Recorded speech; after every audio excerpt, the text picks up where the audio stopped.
Hello, dear friends. So today again we continue redox reaction and equivalent concept.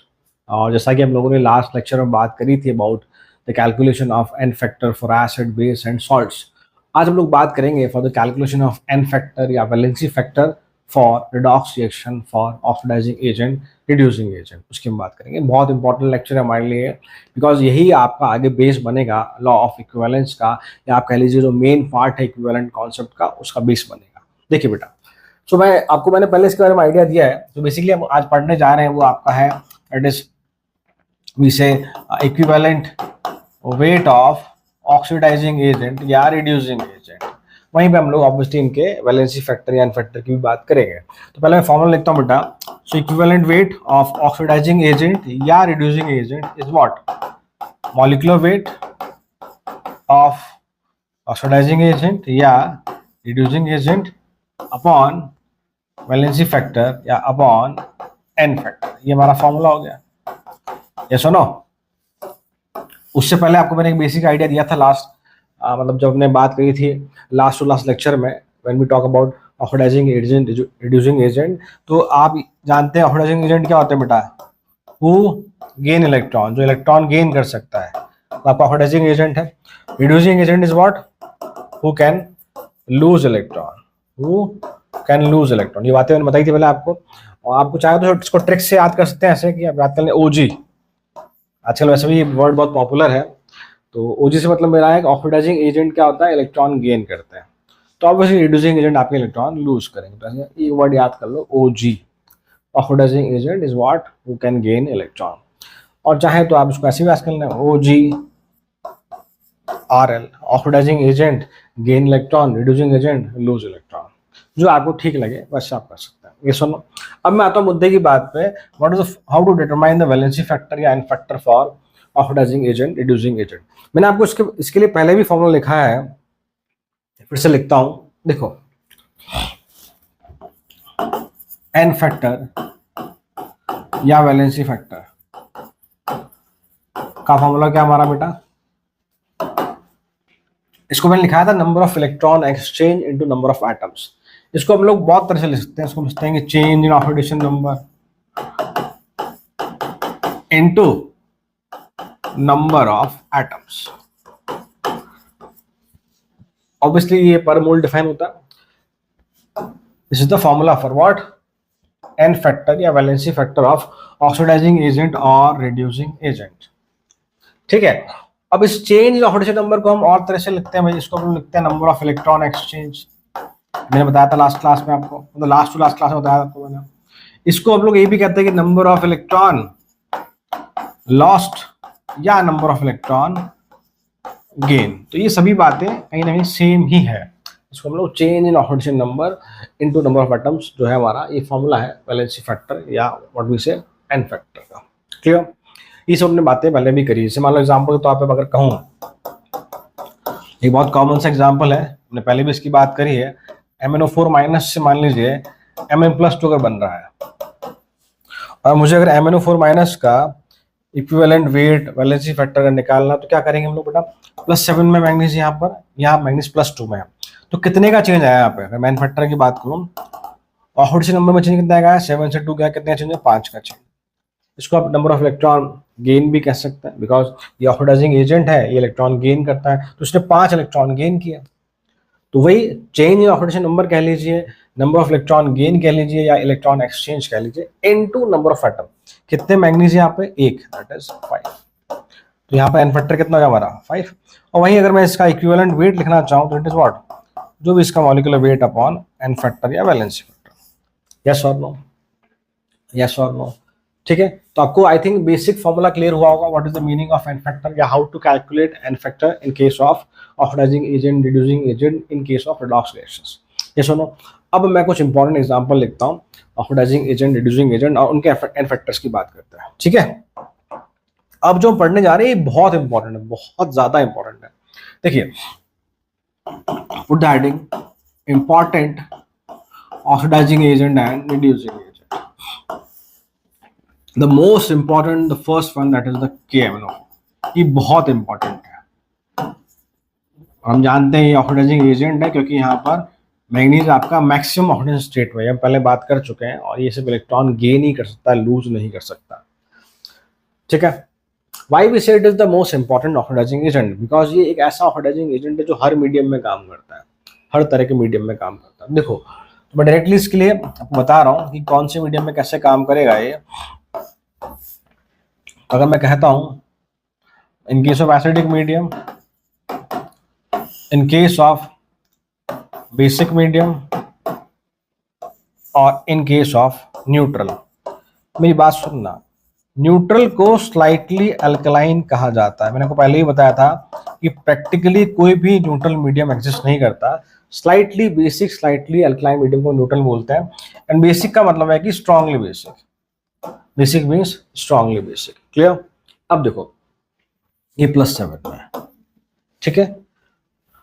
तो अगर acidic medium की बात करें तो कुछ प्रोडक्ट बनेगा, बेसिक मीडियम में कुछ प्रोडक्ट बनेगा, मतलब कि ये किसी न किसी फॉर्म में कन्वर्ट होगा, और न्यूट्रल मीडियम में भी किसी न किसी फॉर्म में कन्वर्ट होगा।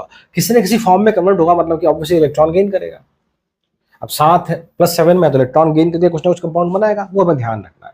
तो बेसिक मीडियम में क्या होता है, ये बनता है आपका Mn+6 में, +7 से कहा गया है +6 में। ये हम बात करेंगे कैसे। और आपका एसिडिक मीडियम में आएगा ये Mn+2 में, और न्यूट्रल मीडियम में आपको जाएगा ये MnO2 में, दैट इज +4 में। अब देखो, मैं बताता हूँ क्या है ये, तो समझना उस चीज को आप लोग।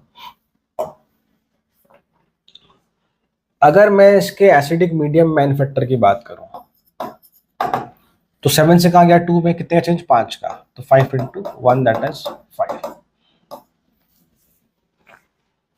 यस और नो, यस और नो, ठीक है। स्ट्रांगली बेसिक मीडियम अगर मैं मैन्युफैक्चर की बात करूं इसके, तो आप देखेंगे 7 से कहा गया 6, कितने चेंज आया, 1 का, × 1 दैट इज मैन्युफैक्चर कितना है, 1। स्लाइटली बेसिक या न्यूट्रल मीडियम या स्लाइटली अल्कलाइन मीडियम में आप देखेंगे 7 से कहा गया 4, मैन्युफैक्चर कितना है इसका, 3 × 1 दैट इज 3। ये किसकी बात कर रहे हैं हम, KMnO4 के लिए बात कर रहे हैं, ठीक है। अब आप सोचेंगे सर कैसे याद करना है, इतना सारा हम याद कैसे करेंगे। तो वैसे तो अगर आप क्लास 12th में हैं और आपने पढ़ लिया है काफ़ी हद तक डी ब्लॉक वगैरह, तो आपको पता है कि ये बहुत इजी है मेमोराइज करना। बाकी हमारे पास फिलहाल एक ट्रिक है, we directly learn like this, कि एक गाड़ी है हमारे पास, उसका नाम है बैंड, मर्सिडीज बैंड जैसी बैंड नाम की गाड़ी है, कंपनी है। इसका जो नंबर है वो है 153। तो नंबर क्या है, 153। This is the trick. How, basic medium manufacture कितना है, 1। बेसिक मीडियम मैन्युफैक्चर कितना है, 1। एसिडिक मैन्युफैक्चर कितना है, 5। कितना है एसिडिक में, 5। न्यूट्रल में मैन्युफैक्चर कितना है, 3 है, 3। This is for what, for KMnO4 only, that is band 153। Compound की मैं बात करूं तो ये आपका यहाँ बनता है Mn+2 में है, और इसको हम लोग कहते हैं दिस इज व्हाट, MnO। ये MnO बना है, तो MnO में अगर आप Mn का ऑक्सीडेशन स्टेट निकालेंगे +2 आएगा। मतलब कि अगर एसिडिक मीडियम है तो KMnO4 कन्वर्ट होता है MnO में, जहां Mn का स्टेट क्या है, +2। अगर बेसिक मीडियम है, स्ट्रांगली बेसिक है, तो ये आपका कन्वर्ट होता है K2MnO4 में, K2MnO4 में। तो अगर आप यहाँ से निकालेंगे ऑक्सीडेशन स्टेट का कितना आएगा, +6 आएगा। और ऑब्वियसली हमें नीचे लिख दिया है, अगर न्यूट्रल मीडियम है तो ये KMnO4 कन्वर्ट होगा आपका MnO2 में। तो आप तो सिर्फ ये ध्यान रखें, ये बहुत इंपॉर्टेंट है, बहुत जगह काम आएगा आगे हमारे। तो first one is what, KMnO4। मैंने क्यों कहा कि ये बहुत अच्छा ऑक्सीडाइजिंग एजेंट है, ये हर एक मीडियम में एज ए ऑक्सीडाइजिंग एजेंट काम कर रहा है, हर मीडियम में इलेक्ट्रॉन गेन कर रहा है। अब देखिए एसिडिक मीडियम में कितने इलेक्ट्रॉन गेन किए इसने, 7 से कहा गया 2, 5 इलेक्ट्रॉन गेन किए। स्ट्रांगली बेसिक में 7 से कहा गया है +6, कितने इलेक्ट्रॉन गेन किए, 1। और वहीं बात करें न्यूट्रल में, कितने इलेक्ट्रॉन गेन किए इसने, 7 से कहा गया 4, 3। मैं आपसे पूछूं कि कहाँ सबसे अच्छा ऑक्सीडाइजिंग एजेंट है, तो आप देखेंगे एसिडिक मीडियम में। वाई, एसिडिक मीडियम में इसने maximum number of electron gain किए, 5। फिर उसके बाद स्लाइटली बेसिक, दैट इज कितने गेन किए, 3। और लास्ट आप कह देंगे भाई कि स्ट्रांगली बेसिक, कितने इलेक्ट्रॉन गेन किए, 1। तो आई होप ये समझ में आएगा, it is very very important, that is KMnO4। Clear. मैं सेकंड बात करता हूँ K2Cr2O7 की, उसको तारिए फटाफट से पहले, ठीक है भाई। The first one is what, KMnO4। So now the second one, second important is what, the K2Cr2O7, potassium dichromate। यहाँ आपका +6 में है, it is also oxidising agent, but ये सिर्फ और सिर्फ एसिडिक मीडियम में ही काम करता है। ये एसिडिक मीडियम में कन्वर्ट होता है Cr+3 में। इसको आप कह सकते हैं कंपाउंड की फॉर्म में ये CrCl3 बनाता है, या फिर ये Cr2SO4 होल थ्राइस बनाता है। दोनों ही केस में अगर आप निकालेंगे, सॉरी,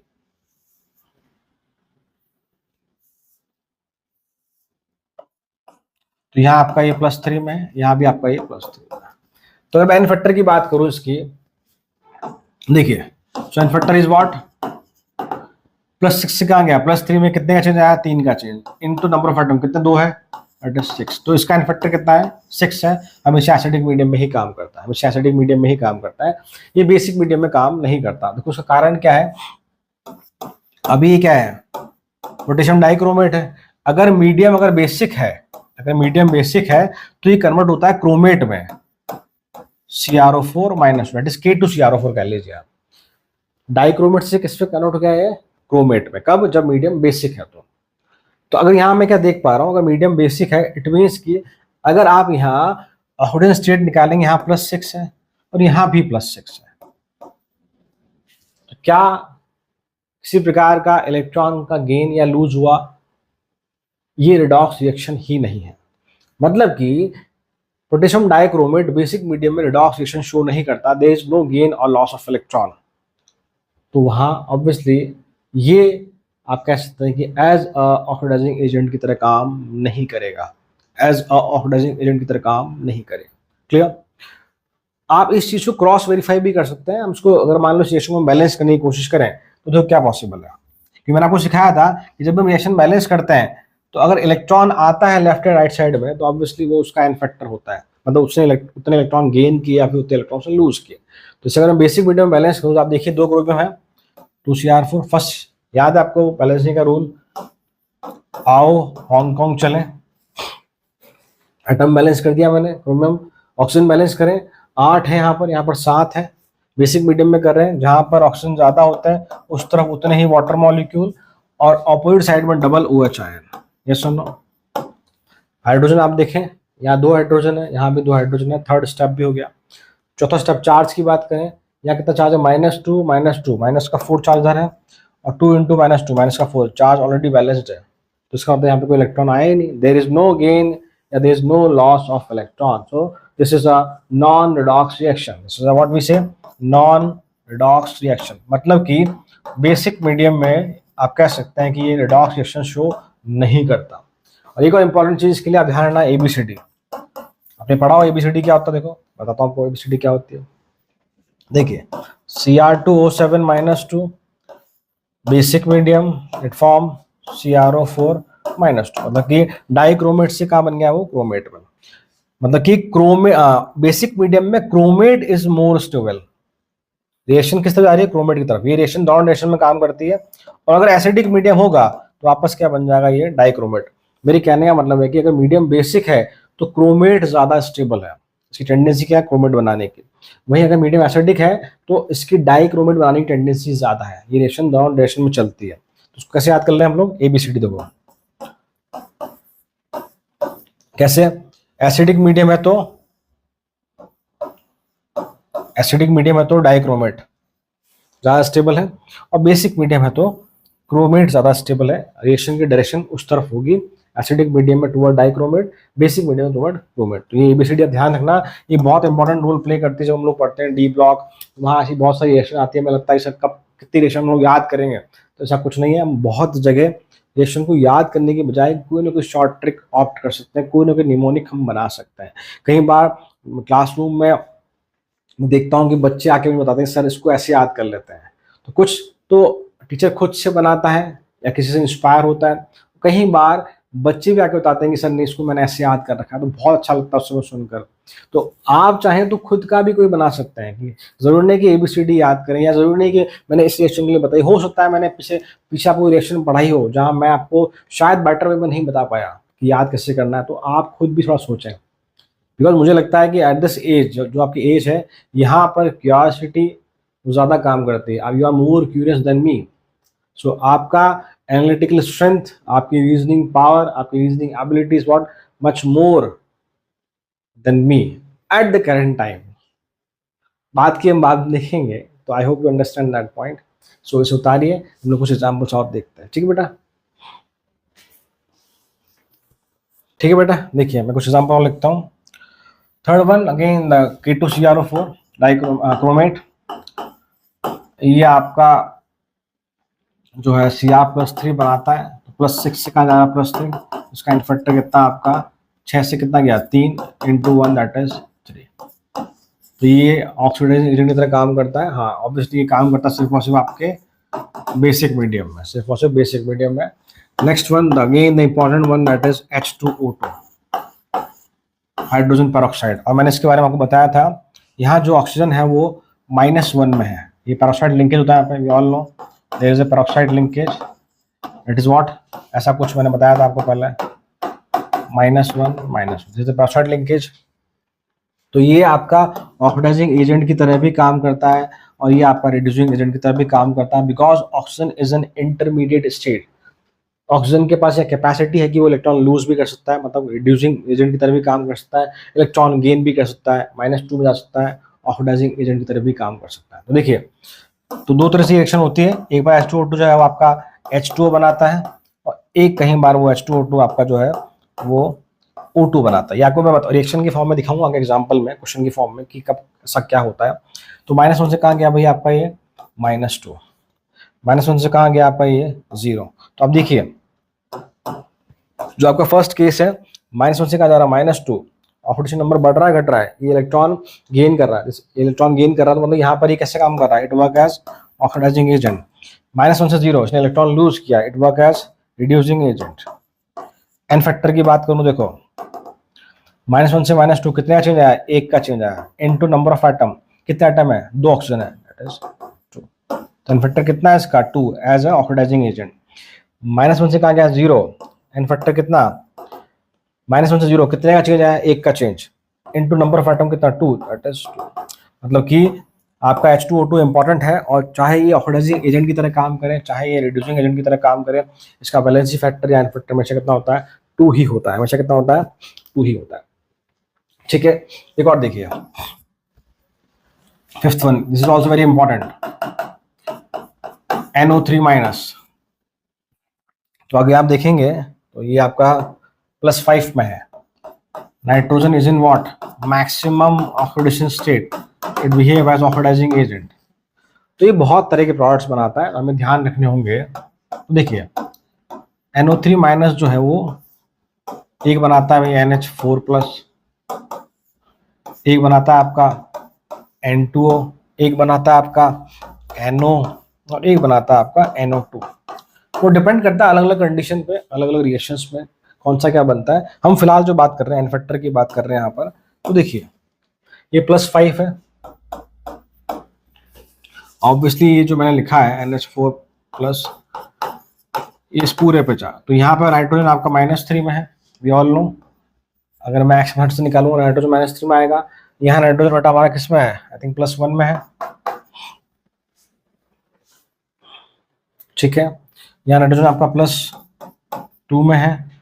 बता ना, oxygen is more electronegative than nitrogen. ठीक है, और यहाँ नाइट्रोजन आपका +4 में है। ठीक है,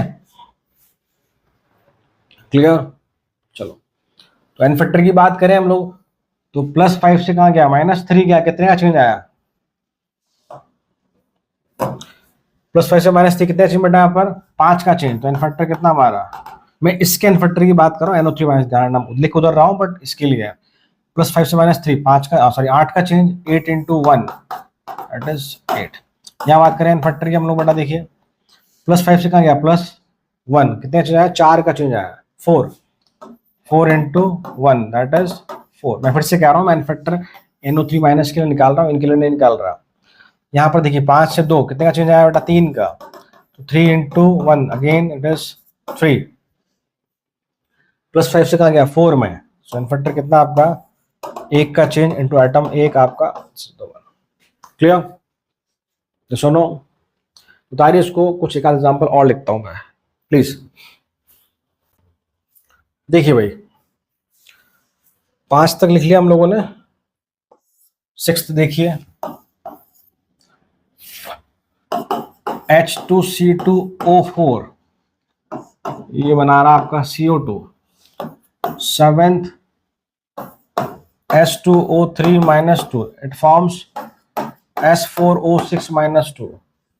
और एक और लिख लो, Ki से आपका बना I2। अब देखो भाई, लुक एट दिस, जो भी एग्जांपल लिखे मैंने 7-8 सारे इंपॉर्टेंट है, मैं ध्यान होने चाहिए।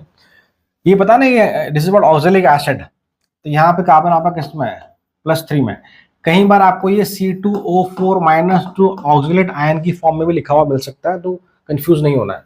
कार्बन यहाँ पे किसका आपका +4, बाकी हाइड्रोजन उधर नहीं है, उसकी बात नहीं हो रही। ऑक्सीजन यहाँ भी -2 में, वहीं -2 में, तो बात खत्म। मिस्केन फैक्टर की बात करूँ, देखो +3 से +4 एक का change, N2 number of atom 2 carbon, कितना आपका 2। ये सुन लो, क्योंकि इसने यहाँ पे इलेक्ट्रॉन गेन किया, लूज किया, इसने इलेक्ट्रॉन यहाँ पे लूज किया है। It work as what, reducing agent, it work as what, reducing agent. ये भी इंपॉर्टेंट एग्जांपल याद करो। Na2H2O3 हाइपो, बताया था मैंने आपको, ये सुन लो, याद करो। टेट्राथाइनिक एसिड H2S4O6, उसी का सॉल्ट बनता है Na2S4O6, बताया था मैंने आपको। याद करो यहाँ पे कितना सल्फर आपका, ये +2 में आता है, आई थिंक, निकाल के देखिए फटाफट से। एवरेज आएगा +2 इसका, तो कितना देखिए आप, एक्सपेंशन निकालिए, एक्सपेंशन 2x + 3 × -2 = -2, कितना जाएगा, -6, हो जाएगा +6 4, और बस x का वैल्यू कितना जाएगा हमारा 2। यहाँ पर आप वैल्यू निकालना, इसका आएगा +2.5 या 5/2, ये भी इसका एवरेज है। मैंने सबके आपको स्ट्रक्चर बना के बताया था, उस समय कहा था this are very very important in term of what, in term of N factor calculation. तो यहाँ हम बात करें बेटा सल्फर की, देखो so N factor is what, 2 से का 2.5, कितने का चेंज आया 0.5 का, N2 नंबर ऑफ आइटम कितने 2, दैट इज व्हाट, सॉरी 1, कितना एन फैक्टर इसका, Ki आयोडीन -1 से कहा जा रहा है भाई 0 में, -1 मतलब कि पहले से ही आयोडीन मिनिमम ऑक्सीडेशन स्टेट में, it work as what, reducing agent. तो एन फैक्टर की बात की जाए, -1 से 0, एक का change, N2 item 1, that is 1, clear. अगर मैं इसके एन फैक्टर की बात करूं, देखो सुनना ढंग से भाई, 0 से कहा जा रहा 1, कितना चेंज आया, एक का, N2 2। ध्यान रखना, दोनों तरफ एन फैक्टर डिफरेंट आ सकते हैं, परेशान नहीं होना है, कंफ्यूज नहीं होना है। सुतारो, अब मैं आपको क्वेश्चन देता हूं, फिर हम वहां बात करते हैं ना, प्लीज फटाफट से। सो देखिए बेटा, question type 1, calculate N factor of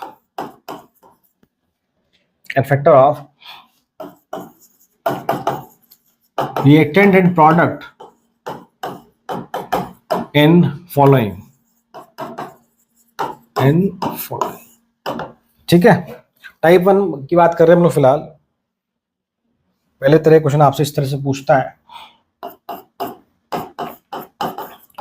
NH3 से N2, मतलब हमें रिएक्टेंट का भी एन फैक्टर निकालना, प्रोडक्ट का भी निकालना है, ठीक है। सेकंड वन, FeS2 से SO3, थर्ड वन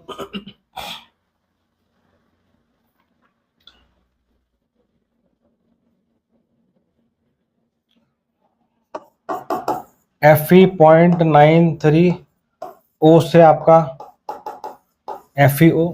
पहले इन तीनों को करते हैं, फिर कुछ एग्जांपल और लेता हूं। देखिए देखो भैया, पहले हम इस तरफ की बात कर रहे हैं इन्फेक्टर की ना, ऑब्वियसली मुझे नंबर तो लिखना ही पड़ेगा। 3 से क्या जा रहा है 0, कितने का चेंज आया 3, N2 number of atom 1, that is 3। तो यहाँ पे कितना हुआ आपका 3। N2 के लिए हम बात करें बेटा, देखिए आप लोग, सो 0 से कहा जा रहा है 3, कितने का चेंज आया यहाँ पे 3 का चेंज आया, very good. 3 N2 number of atom कितने 2, दैट इज 2। तो आप देख पा रहे हैं यहाँ पे एन फैक्टर दोनों तरफ अलग अलग आ रहा है, क्लियर। चलो, ये फेरस सल्फाइड है, हम जानते हैं सल्फाइड, सल्फर -2 में। आयरन की बात नहीं कर रहा बिकॉज उस तरफ आयरन नहीं है, सल्फर यहाँ पे आपका +6 में है, ठीक है भाई। इसके एन फैक्टर की हम बात करें तो -2 से +6 कितना चेंज आएगा 8 का चेंज आएगा। N2 number of atom 2, that is 60। मैंने आपको पहले भी सिखाया है, जैसे आप माइनस से प्लस जाएंगे, प्लस से माइनस जाएंगे तो बीच में 0 आएगा, तो हमें 0 तक भी काउंट करना है, ठीक है। यहाँ देखिए आप लोग, एन फैक्टर 6 से -2 अगेन 8 into 1 दैट इज, तो आप देखेंगे इस तरफ 16 आ रहा है और इस तरफ आपका 8 आ रहा है। यहां हमने इसकी वैल्यू निकाली थी, आपको अगर याद हो एक्स मेथड से आप निकालेंगे, इसका आएगा आपका 200/93 इफ यू रिमेंबर, और यहां एरर आपका है जो +2 में 200/93, ये मैंने बताया था आपको एक्स मेथड से निकालना आएगा 200/93 और वहां पे +2 है। तो जब स्कैन फैक्टर की बात करूं कितने का चेंज आएगा, देखो आप 293 माइनस क्या आपका 2, सुनो, तो इट इज 14/93, कितना जाएगा ये 14/93। तो उसको मैं नीचे थोड़ा नीचे लिखता हूँ, देखिए थोड़ा इसको ऊपर करने की कोशिश करते हैं हम लोग, ज्यादा ऊपर हो गया। तो N factor is what 14/93, number of item कितना है ऑब्वियसली मैंने निकाल लिए, इतने ही हमारे पास। सॉल्व कीजिए, तो कितना जाएगा बेटा, देखिए आप लोग 93 296 इंटू नंबर ऑफ आइटम, क्या नंबर ऑफ आइटम 1 है यहाँ पर, ऑब्वियसली 0.93 आइटम है ना हमारे पास, तो कितना जाएगा ये तो मैंने चेंज निकाला है कि 200/93 से कितना जा रहा है 2, तो डिफरेंस निकाला मैंने इसका। ये सुनो, हमें पता है कि चेंज से हमें मतलब किससे है, हमें सिर्फ और सिर्फ हमें मैग्नीट्यूड से मतलब है, चाहे आप इसको उसमें से घटाएं चाहे उसको उसमें से घटाएं, मुझे मैग्नीट्यूड से मतलब है। तो एलसीएम लिया 93, 200 माइनस ये आपका आएगा 93 आपका 186, मैंने घटाया 14 इनटू नंबर ऑफ आइटम, अगर मैं इसका निकाल रहा हूं तो कितना जाएगा 0.93। यस और नो, उसी प्रकार से आप इधर निकालेंगे तो नंबर ऑफ आइटम कितना आएगा 1, तो यहाँ मल्टीप्लाई कैसे करेंगे 0.93 की जगह आप 1 से मल्टीप्लाई करेंगे, किससे मल्टीप्लाई करेंगे आप लोग 1 से। क्लियर, उसको उतारो, कुछ एग्जाम्पल और देखते हैं हम लोग एक बार।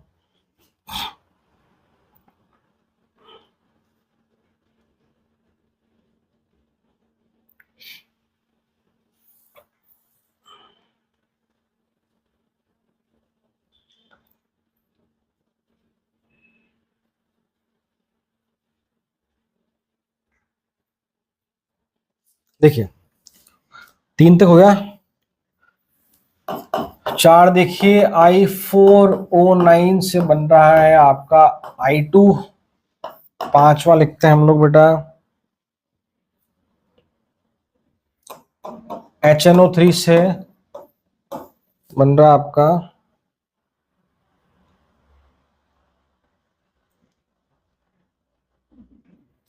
NH4NO3, अच्छा ये भी केस। 6 आप देखिए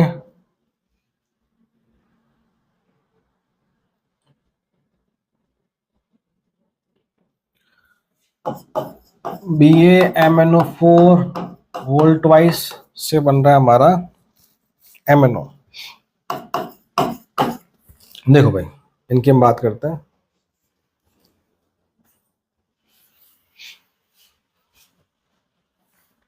सुनो।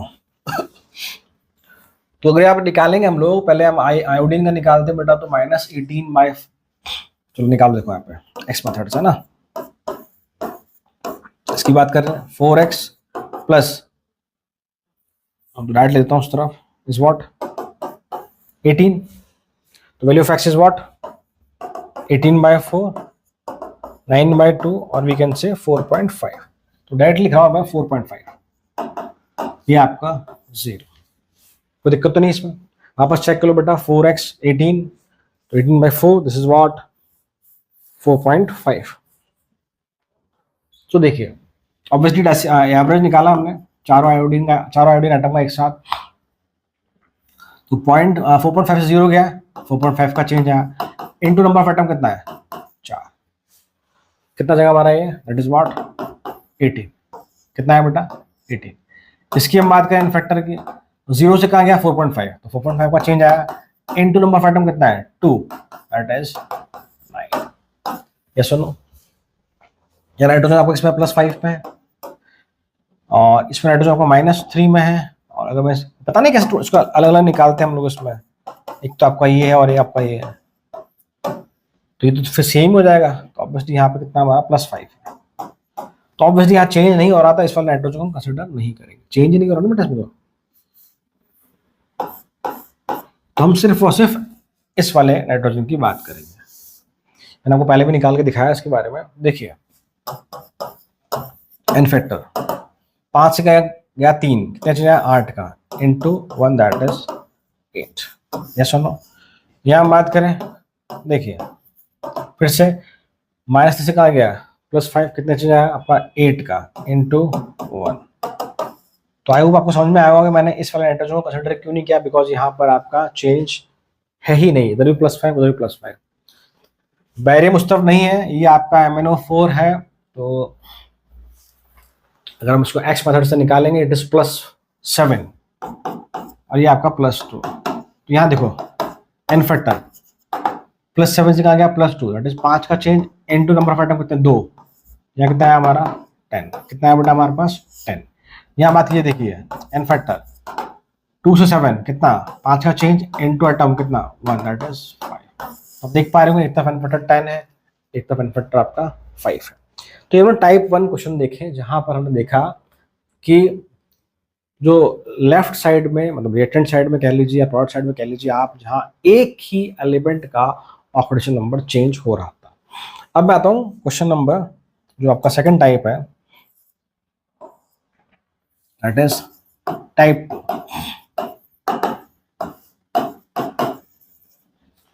Where more than one element changes their oxidation number। ठीक है, first one FeS2 Fe2O3 plus SO3। तो हमें इसका एन फैक्टर निकालना है। दूसरा लिखता हूं मैं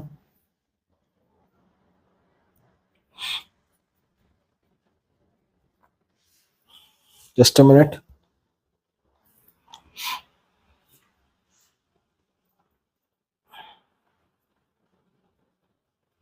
चलो ऑक्सीलेट वाला ऑक्सीलेट ले लो।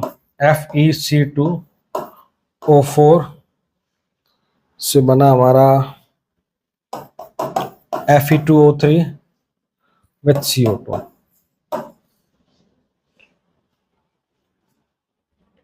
चलो देखो तो कुछ प्रॉब्लम वाली बात नहीं, बहुत सिंपल है यहाँ पे। पहली चीज ये फेरस सल्फाइड है +2 -2, फेरिक ऑक्साइड +3, लेफ्ट साइड में ऑक्सीजन है बट राइट में सॉरी लेफ्ट में ऑक्सीजन नहीं है इसलिए हम ऑक्सीजन की बात नहीं कर रहे। सल्फर वहां -2 में, सल्फर +6। अब देखिए आप यहाँ देखेंगे कि आयरन का भी नंबर चेंज हुआ है और आपका सल्फर का भी नंबर चेंज हुआ है। तो 2 एन फैक्टर निकालने होंगे मुझे। पहले मैं निकालता हूँ with respect to iron, it is what N factor 1 कह लो उसको आप। +2 से +3 एक का change into number of item 1 that is 1। Sulphur की बात करें हम लोग, देखिए एन फैक्टर -2 से +6 आपका 8 का चेंज आया इनटू नंबर ऑफ आइटम कितना आपके 2 दैट इज 16।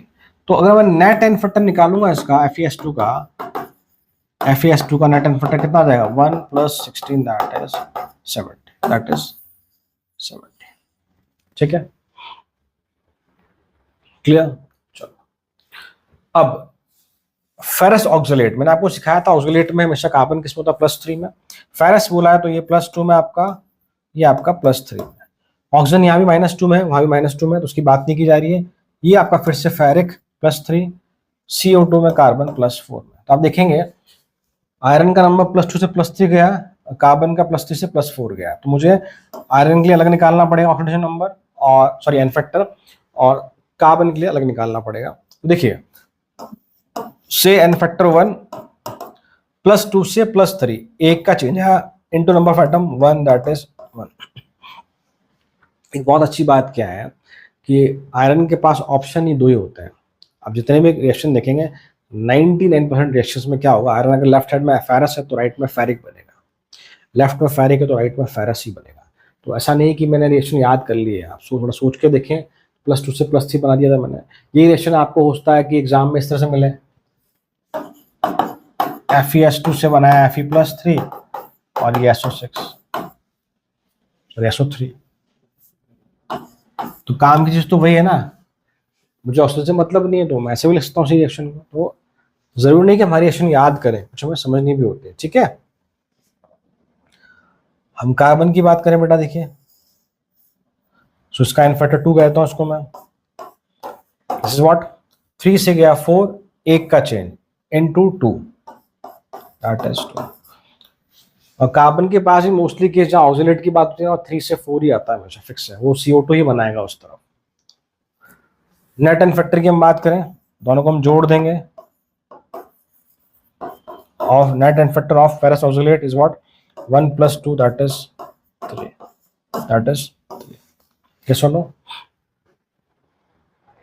देखो यहाँ पे एक ट्रिक और भी है कि है ना, जब भी ऑक्सीलेट की बात की जाती है और यदि ऑक्सीलेट के साथ कोई मेटल जुड़ा है, जैसे आयरन इज अ मेटल, जब भी ऑक्सीलेट की बात की जाए और साथ में कोई एटम जुड़ा हो, सॉरी मेटल जुड़ा हो, तो हम क्या कर सकते हैं डायरेक्टली, मेटल ने कितना अपना ऑक्सीडेशन नंबर चेंज किया, कितना चेंज किया, एक का चेंज किया, into number of carbon atom कितने हैं, 2।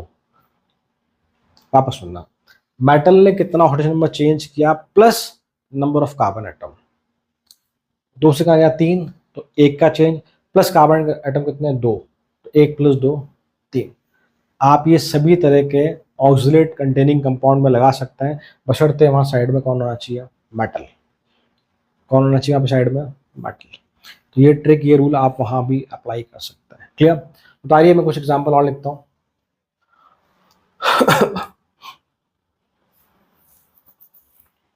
ठीक है, देखो so next one, third, Cri3- और ये बना आपका बेटा क्रोमेट आयन विथ Iu4-। ठीक है, मैं एक और लिखता हूं, ठीक है, थोड़ा इंपॉर्टेंट हो जाएगा ये भी, FeCN6-4-। It is a complex compound, Fe+3 plus carbonate ion CO3-2 plus NO3-। इस तरह से कोई रिएक्शन हमें दी गई है। ठीक है, चलो सही है, सुन लो, गेट दिस। फर्स्ट वाली की बात करें हम लोग, तो आपका अगर आप एक्स परसेंट से निकालेंगे तो जो क्रोमियम है हमें किसमें मिलेगा, देखो निकाल के देखिए, चेक कीजिए, x + -3 = -1। सही है, Cri3- है, तो आयोडीन आपका -1 में होगा, 3 आयोडीन -3, तो value of x is not here +2। ये आपका +2 में, ये आपका क्रोमेट है, ये आपका +6 में हम पहले बात कर चुके हैं। एक्सपेरिमेंट से निकालेंगे, यहाँ पर आयोडीन आएगा +7। हम लोग जानते हैं iodine belong to halogen family. Halogen family में मैक्सिमम आपका +7 हो सकता है, मिनिमम आपका -1 हो सकता है, but not for fluorine. Fluorine कभी भी पॉजिटिव ऑक्सीडेशन स्टेट शो नहीं करता, because fluorine is the most electronegative element in our periodic table. चलो, तो पहले हम इसकी बात करें, for chromium N factor is what, 2 से 6 कितने चाहिए आया बेटा, 4 का, number of atom 1 that is 4। Iodine की बात करूं मैं, एन फैक्टर, यहाँ आयोडीन ऑब्वियसली हमारा किसमें भाई, -1 में है, तो -1 से +7 कितने चाहिए, 8 का चेंज आया, इनटू 3 है 24। सो नेट एन फैक्टर से कितना जाएगा हमारे पास, इज व्हाट, 4 + 24 28। यस और नो, क्लियर? ठीक है, अब हम बात करते हैं इस वाले पार्ट की। ठीक है, पहली बात देखो ना, ये जो बॉक्स होता है ना इस तरह का, मैं मान के चल रहा हूँ आप लोगों ने कोऑर्डिनेशन कंपाउंड नहीं पढ़ा है। इस तरह के बॉक्स में अगर कुछ लिखा है फॉर्मूला तो उसे हम लोग बोलते हैं कॉम्प्लेक्स कंपाउंड। तो फिलहाल परेशान नहीं होना है, थोड़ा सा आपको मैं इसको समझाने की कोशिश करता हूँ। ये आपका +2 में है। एक्चुअली Cn कितना है, Cn पे चार्ज कितना होता है, माइनस होता है। It is cyanide ion. ये में कहाँ से मिलता है, from HCN, like this, H+Cn-। Agree. और मैंने आपको HCN के लिए एन फैक्टर, सॉरी मैंने आपको HCN के लिए सॉरी ऑक्सीडेशन नंबर निकालना सिखाया था मैंने, आपको याद हो अगर। हाइड्रोजन +1 में, कार्बन +2 में, और ये आपका -3 में होता है। मैंने सिखाया था आपको, तो सेम यहाँ भी वही रहेगा, कुछ बदलाव नहीं होंगे। तो देखिए कार्बन आपका +2 में है, हाइड्रोजन आपका -3 में है, Fe +2 में है, ये कार्बन आपका फिर से +4 में है, ये आपका नाइट्रोजन +5 में है, ये आयन आपका +3 में है। तो ये Cn- जो है इस पूरे पे -1 चार्ज होता है। ऑब्वियसली पता है कि HCN को अगर मैं डिस्ट्रीब्यूट करूंगा तो H+ और Cn- में टूटेगा ये। ठीक है, क्लियर, यस और नो। अब दूसरी बात, सर आयरन का +2 कैसे लिखा आपने, तो देखो आयरन का +2 कैसे आया, देखिए बेटा, x मान लिया मैंने, 6 Cn है तो 6 × -1, ये है ना भाई, Cn- होता है चार्ज, नेगेटिव चार्ज होता है उस पर, इक्वल टू का -4, तो x का वैल्यू कितना आ जाएगा यहाँ से, +2, कितना आ जाएगा यहाँ से, +2, क्लियर। तो इसलिए आपका आयरन जो है +2 में है। क्लियर बेटा, चलो सबकी अलग अलग कहानी देखते हैं हम लोग। पहले मैं बात करता हूँ आयरन के लिए, मैं ऐसा नहीं कर रहा इस बार, मैं डायरेक्टली लिख रहा हूँ यहाँ पे। सो n फैक्टर 1 कह लें इसे हम लोग, तो 2 से 3, एक का चेंज इनटू एक, दैट इज 1, क्लियर। कार्बन की बात कर रहा हूं मैं, इसको मैं n फैक्टर 2 बोल रहा हूं। 2 से कहा गया 4 में, कितने का चेंज आया, 2 का, into number of carbon atom कितने हैं, 6 है, दैट इज 12, क्लियर। मैं बात करता हूं नाइट्रोजन की, और आगे लिखता हूं यहां पर। सो n फैक्टर 3 कह रहा हूं इसके मैं,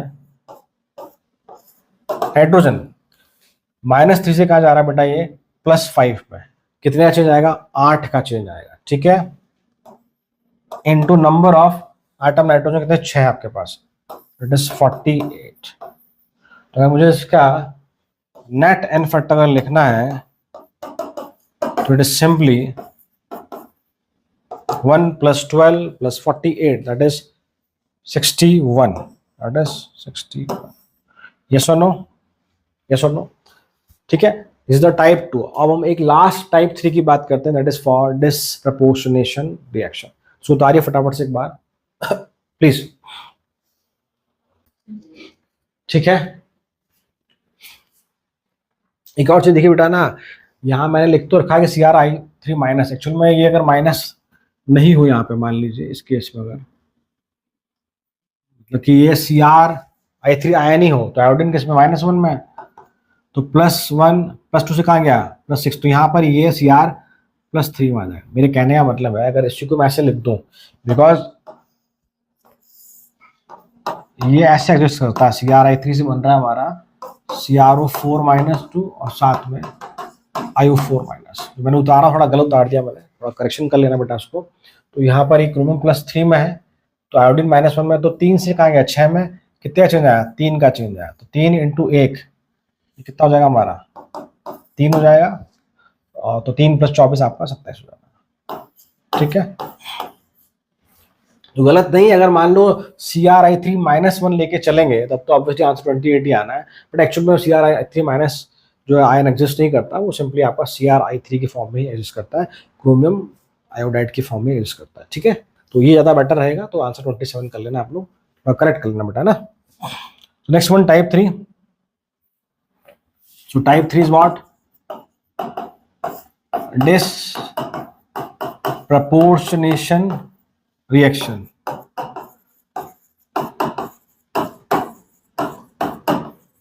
देखिए भाई, सबसे कॉमन एग्जांपल पहले वही लिख रहा हूं मैं, it is disproportionation of hydrogen peroxide.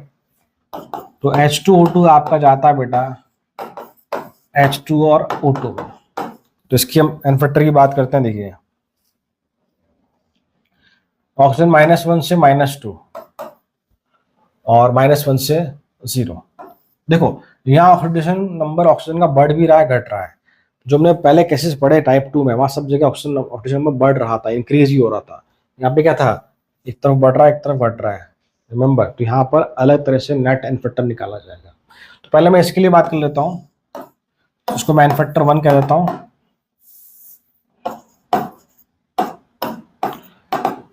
तो -1 से -2, एक का change into atom 2, that is, मैं बात करता हूं यहां पर, इसके लिए एन फैक्टर 2 कहता हूं उसको मैं बेटा। तो -1 से 0, एक का change into atom 2, that is.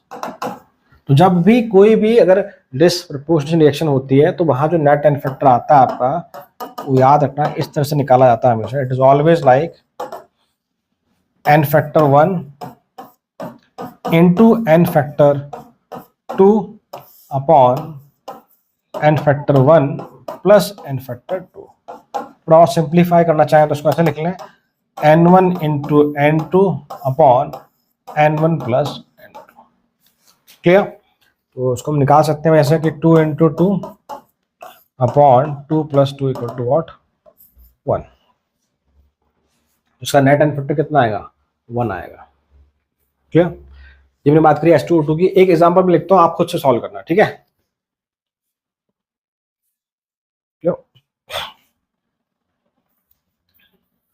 जब ट्राई करना,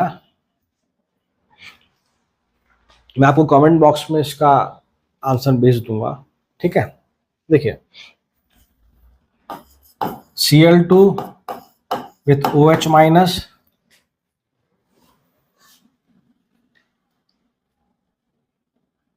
Cl minus plus ClO3 minus. तो आपको इसका एन फैक्टर निकालना है, ठीक है? क्लियर? एंड ऑब्वियसली जो बेस हमने लिया है, this base is what, hot and concentrated, hot and concentrated. Clear? ठीक है, चलो ये आपका होमवर्क है, करना बहुत सिंपल सा है। अब मैं एक आध क्वेश्चन ले देता हूँ, देन हम लोग टॉपिक को फिनिश करते हैं।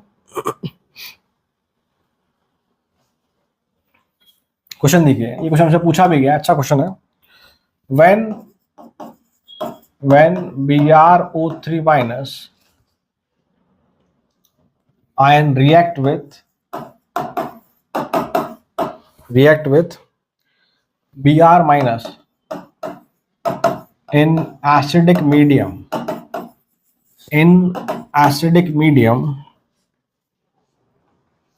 Br2 is liberated.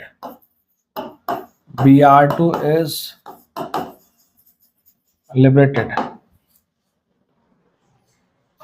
Determine equivalent weight of Br2 in the reaction. The equivalent weight of Br2 in this reaction. और रिएक्शन भी लिखी हुई है, चलो हम लिख लेंगे वो तो देखिए हम रिएक्शन लिखते हैं बेटा। पहले BrO3 minus plus Br minus gives Br2।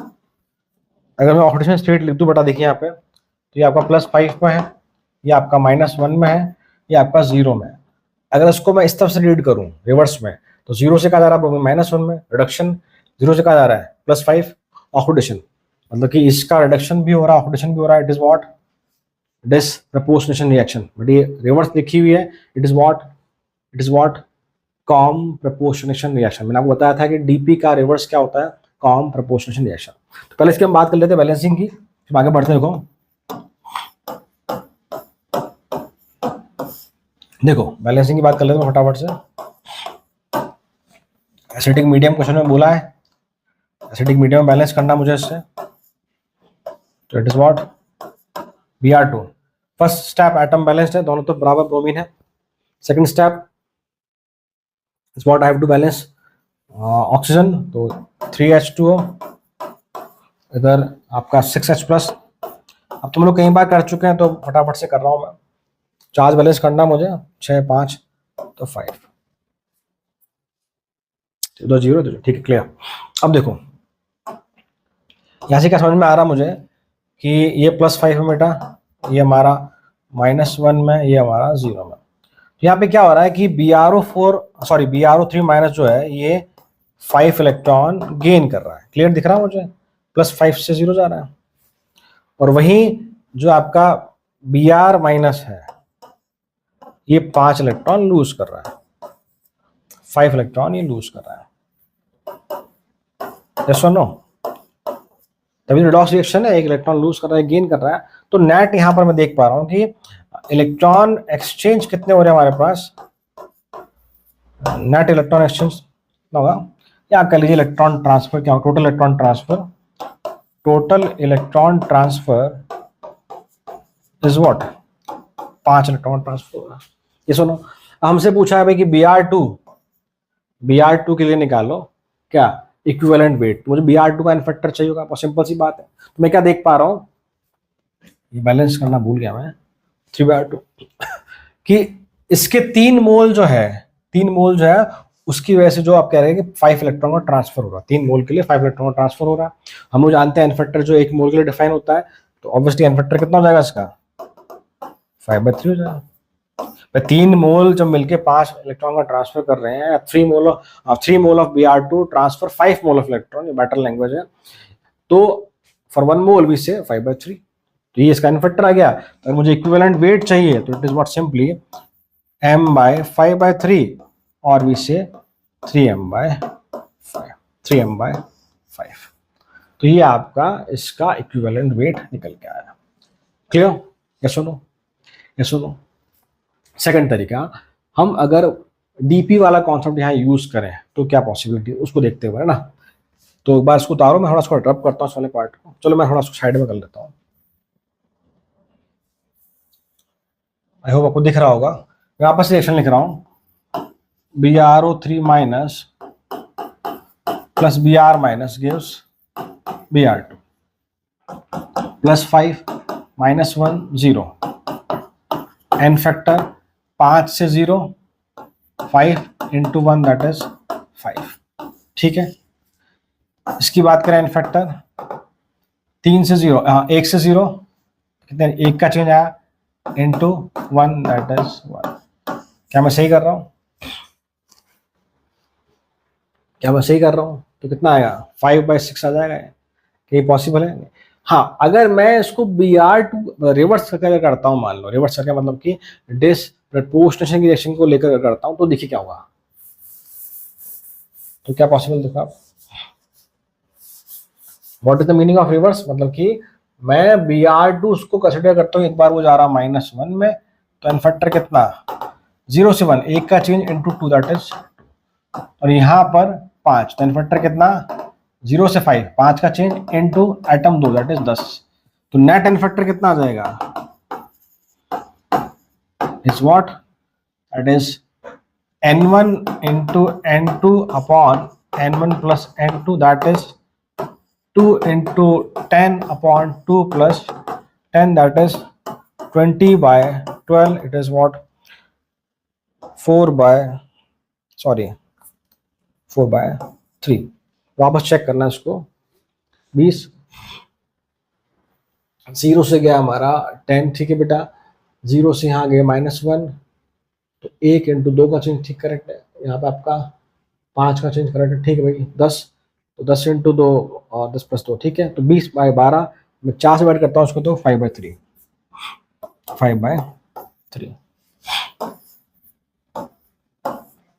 Clear. तो हम इसको ऐसे भी कर सकते हैं। सो आई होप आज का लेक्चर आपको समझ में आया होगा, जहाँ हमने सारे जितने पॉसिबल केसेस बनते हैं बेसिस से लेकर एडवांस तक के हमने सारे डिस्कस किए। For what, N factor of oxidising agent कह लीजिए, N factor of reducing agent कह लीजिए, या equivalent weight for oxidising and reducing agent. तो आज के लेक्चर में इतना ही। नेक्स्ट वीडियो में हम लोग बात करेंगे about the concept of normality. Till then, thank you so much.